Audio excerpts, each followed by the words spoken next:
Maravilha. Chegamos agora à parte 2 da dinâmica terrestre e chegamos, então, aos agentes exógenos, os responsáveis pela configuração final das unidades de relevo. Os agentes exógenos, ou externos, se baseiam no princípio do intemperismo. Você teve lá na aula anterior, eu mostrei que pode ser ação antrópica, mas aí já não é uma ação natural, é uma ação do homem. Agora a gente tem a ação exógena, que é natural, intemperismo ou meteorização. Intemperismo, gente, é o resultado da ação dos elementos externos da superfície terrestre. O intemperismo ele pode ser químico, e o grande principal responsável disso é a água.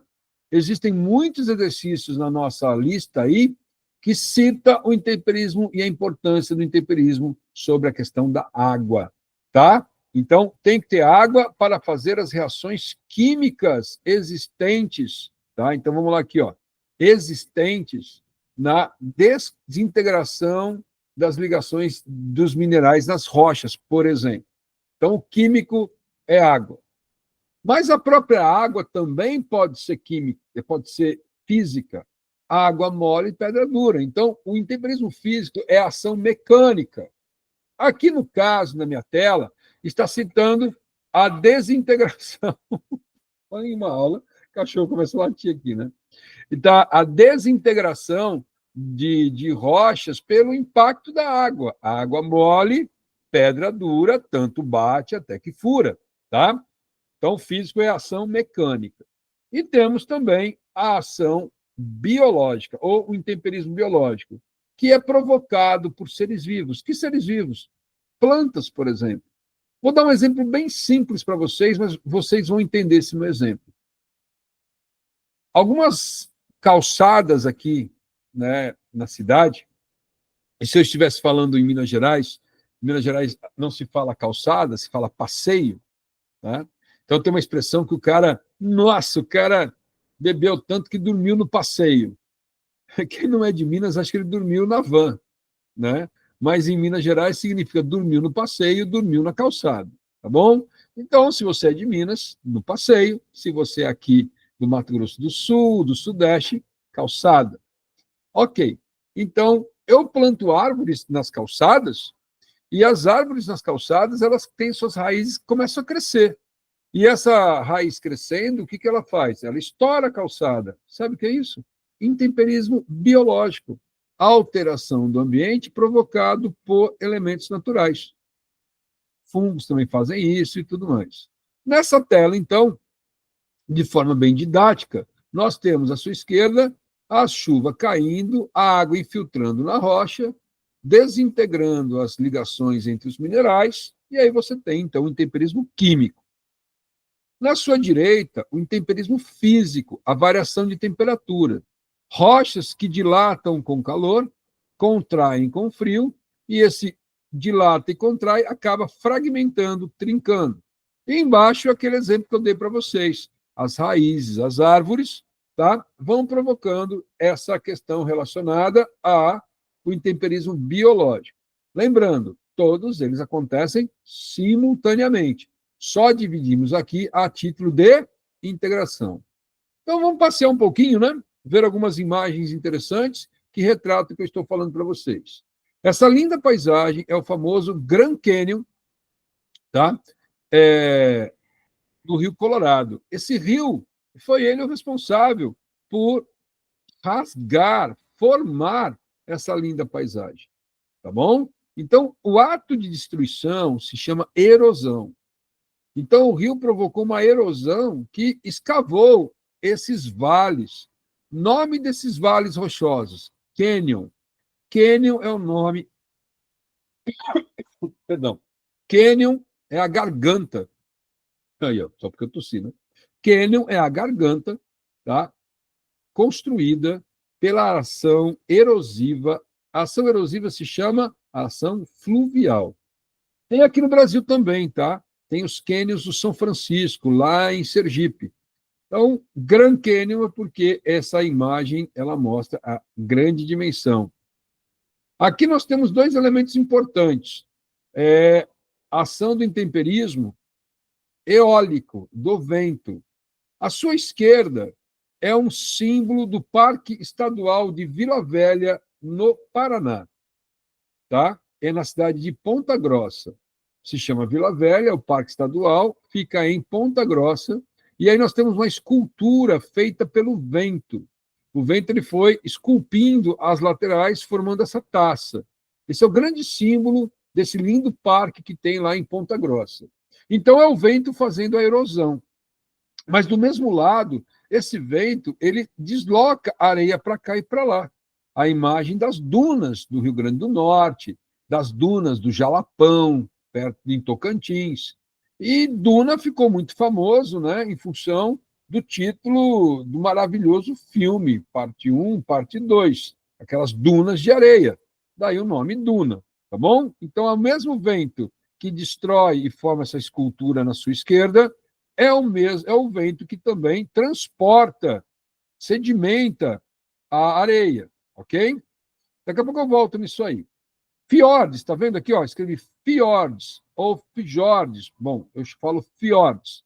Os fiordes são isso aqui. Esse fiord aqui, o que é esse fiord aqui? Gente, aí é um lugar lindo, é em Paraty. Não sou eu que estou nessa pedra, mas eu já subi nesse pico, tá? E esse pico, você vê o seguinte, está vendo o mar entrando aí? Como é que formou esse espaço? Formou assim. No passado, pensa isso aí tudo cheio de água. Tudo cheio de água, tá? Teve uma era glacial e a água congelou. E aí, pessoal, faço uma comparação para você entender. Quando eu pego um pequeno copinho de plástico, esses de consultório, coloco água nele, levo ao congelador, o que vai acontecer? Vai congelar a água. E ao congelar a água, vai estourar o copinho. Ele vai rasgar. Não é assim? Foi o que aconteceu. Essa região toda que você está vendo aí, ela era cheia d'água. E ela congelou. E quando ela congelou, ela rasgou e fez esses lindos canais que você está vendo. Isso aí é água salgada, tá? Aqui é em Paraty, no Brasil, é o maior fiord tropical, tá bom?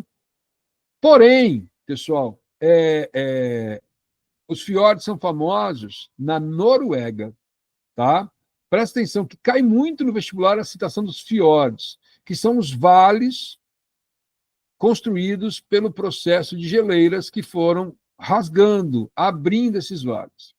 E a Noruega, ela então assumiu o título do país dos fiordes.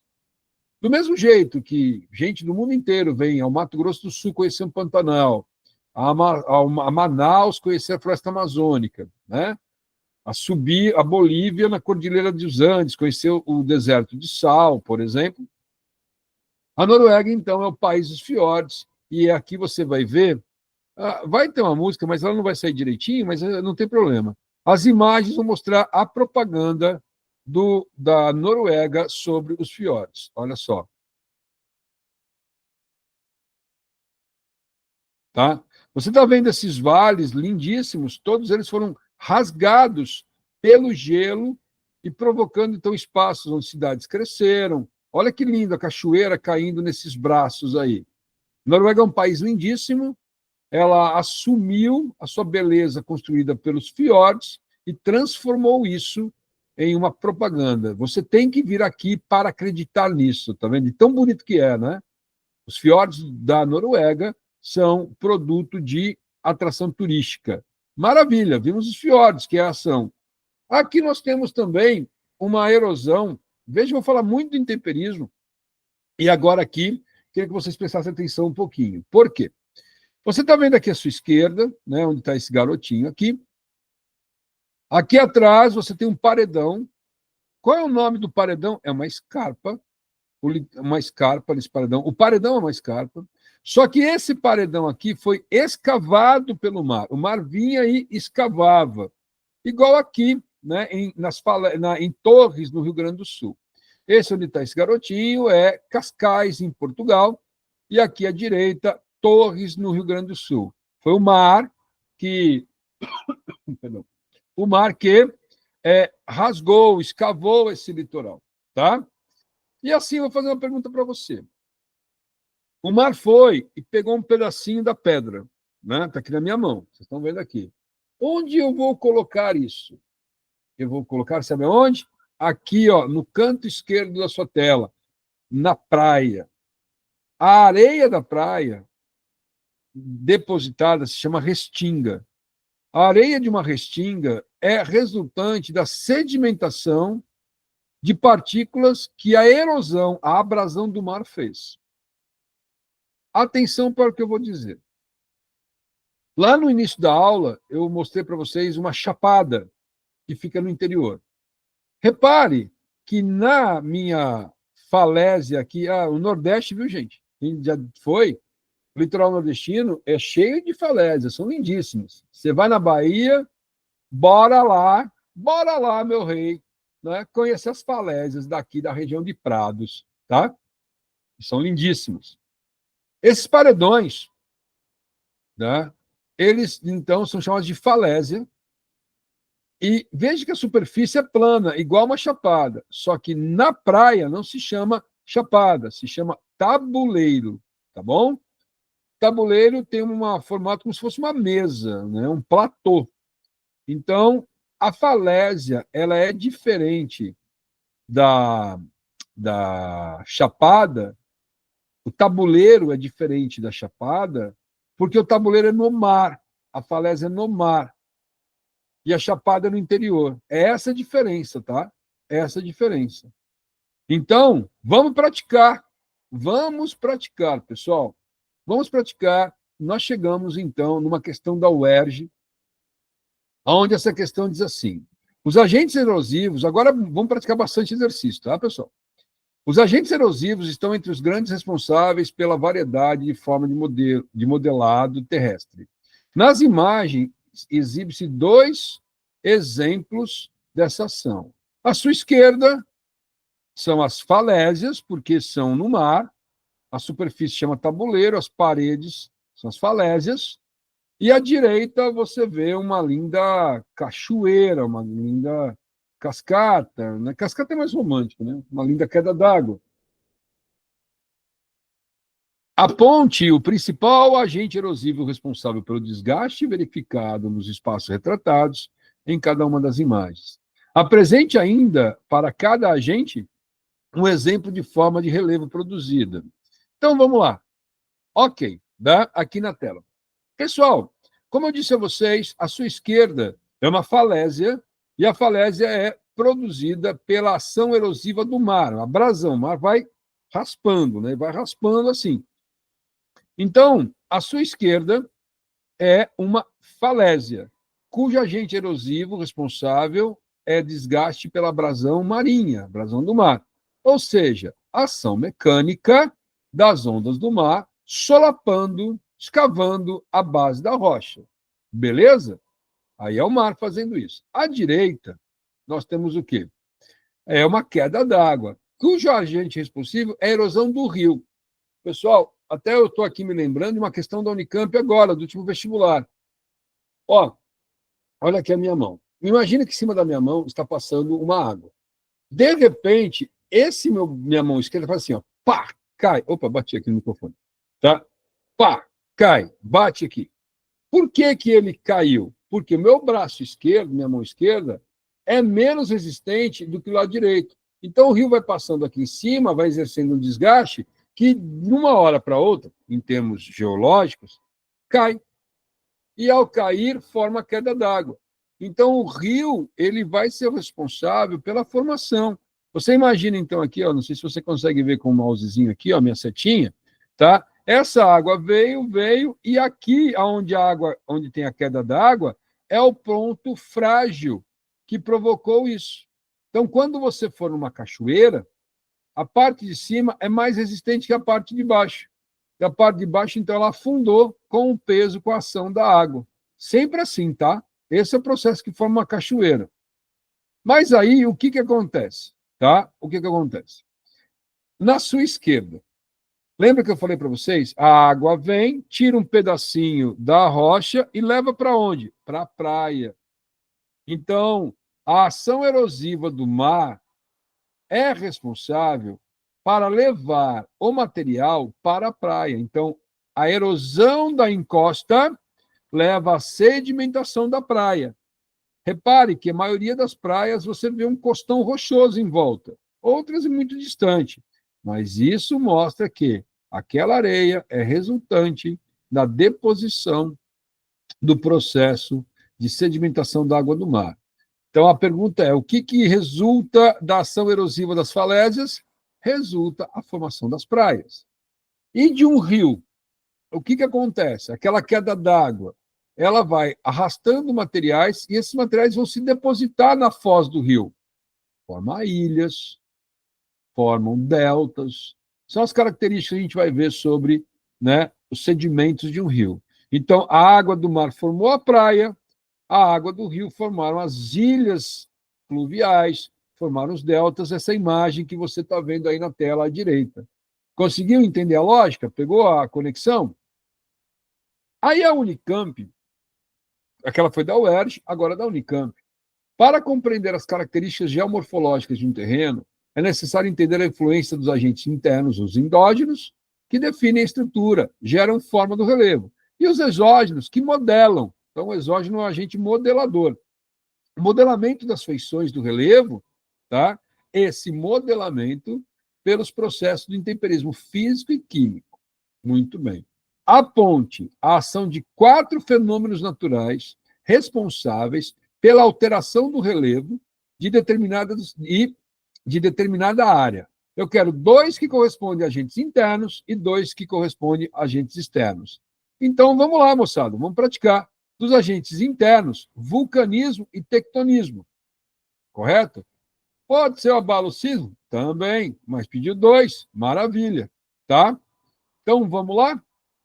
Os agentes internos, movimentos relativamente rápidos, o vulcão, na alteração do relevo. Tá certo? Por exemplo, o vulcanismo e os terremotos são rápidos. Já os movimentos mais lentos são os movimentos tectônicos, as forças horizontais, horizontal, resulta no relevo orogenético. Forças verticais formam, né, um relevo epirogênico. Então, aqui você tem as montanhas, formações orogênicas, formando os dobramentos, e algumas epirogêneses, que são fragmentos, são fraturas e tudo mais. Viu? Esse é o caminho, cara. Que questão legal. Ela buscou o que a gente falou na aula anterior, tá? Aponte a ação de 4 elementos, aqui vamos lá. 2 externos ou exógenos. Aí fica à vontade, tá?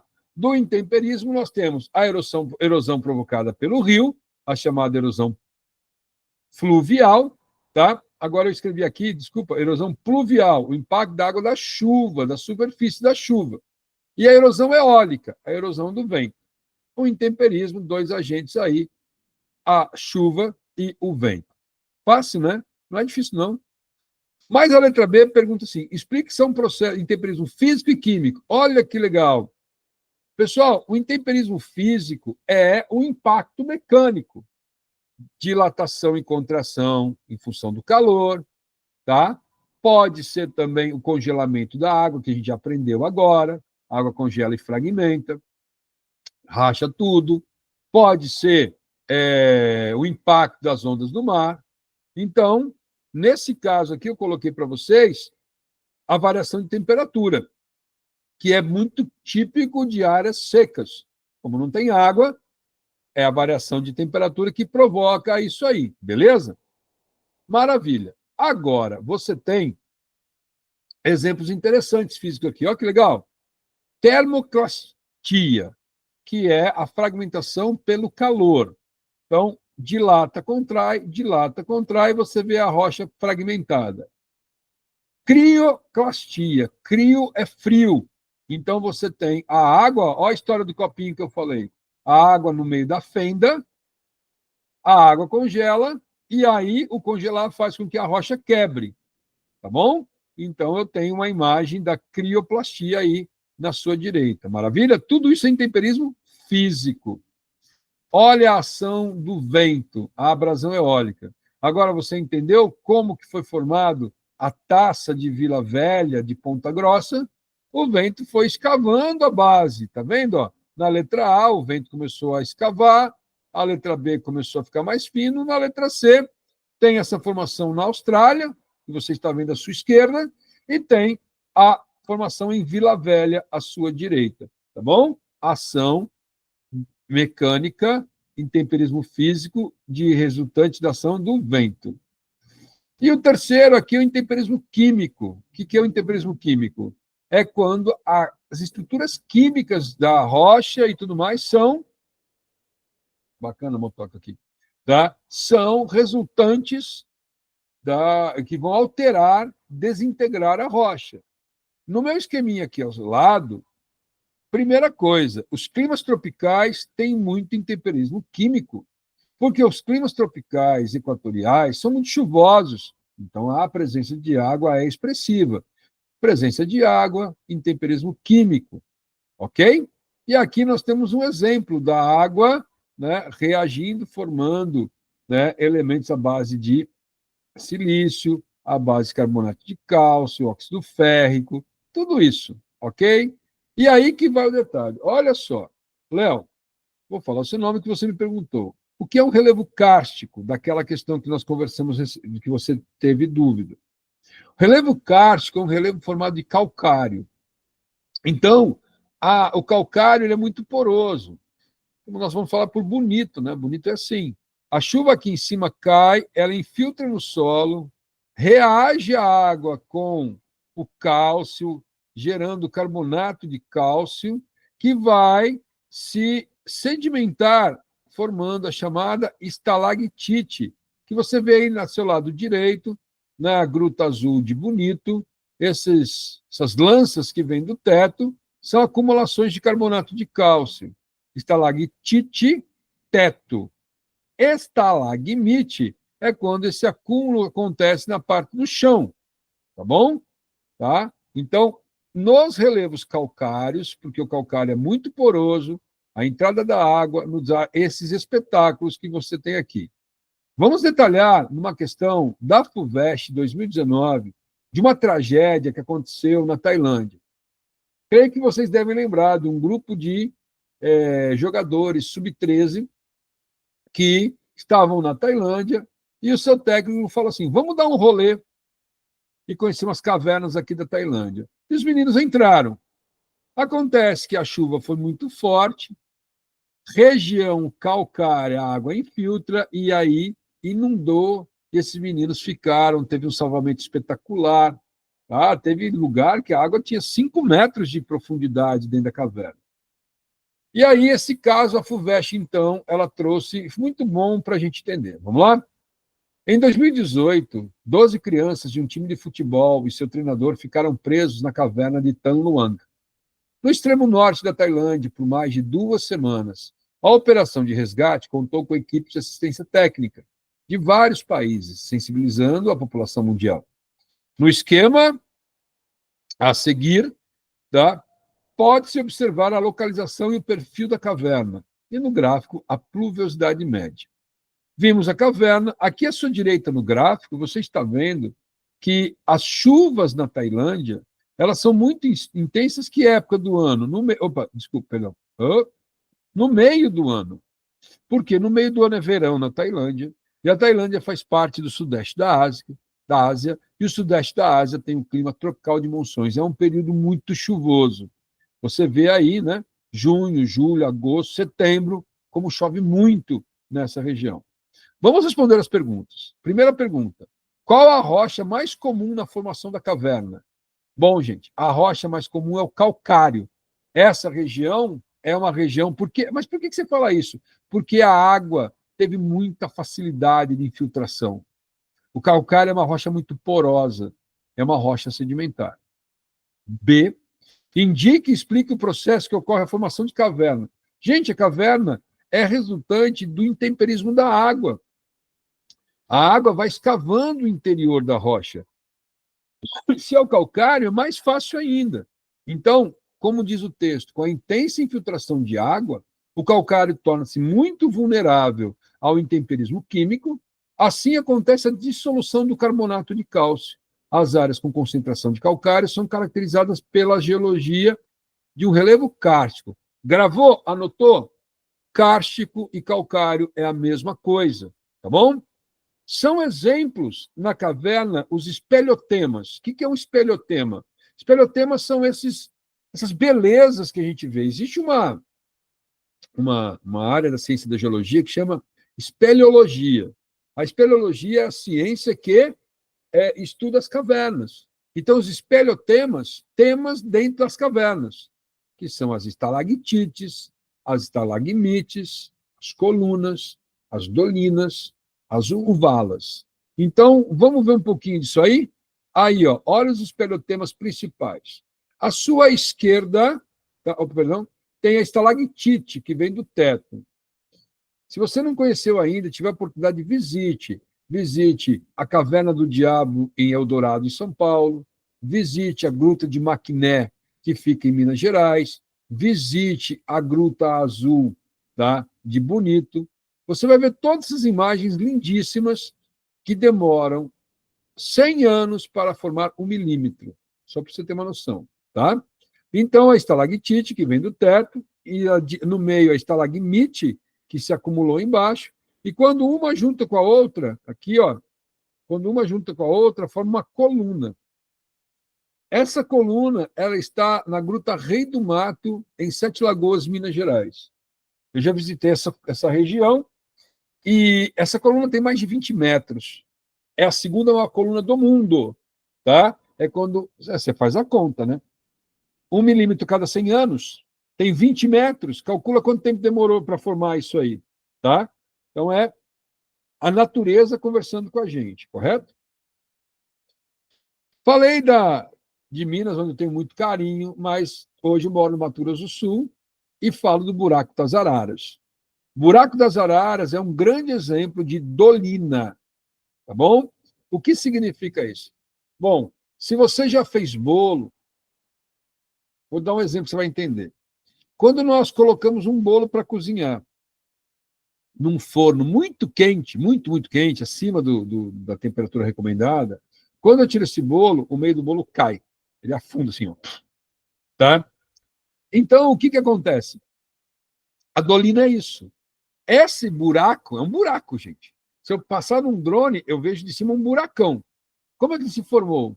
Houve a erosão embaixo, foi escavando, porque como é que se formam as cavernas? A água embaixo vai escavando, vai alterando, e aí não deu mais sustentação e caiu.